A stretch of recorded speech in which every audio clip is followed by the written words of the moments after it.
Alright, baby, I'm going to show you how to make a real cheap, easy meal right here. First thing I want you to do is get some thin cut pork chops and put some lemon pepper on there, sir. Pretty good amount of lemon pepper, too. You want a good flavor in there. Your flavor you can savor.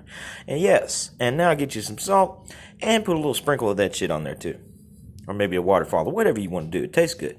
Let those pork chops brown and then pull them out, and I want you to cut them into little slivers.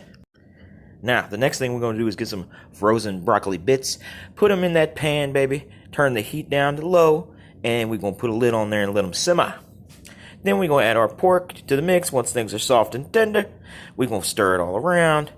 And then we will get ready to add our next ingredient, which is Uncle Ben's ready rice. And this is fried rice. It's going to give us a nice fried rice flavor. I want you to dump that in there too. Give it a good stir, and we're going to keep it on low, so we don't burn the bottom of it, baby. Yes, and look at that. A delicious, nutritious meal for probably under about $10 or so.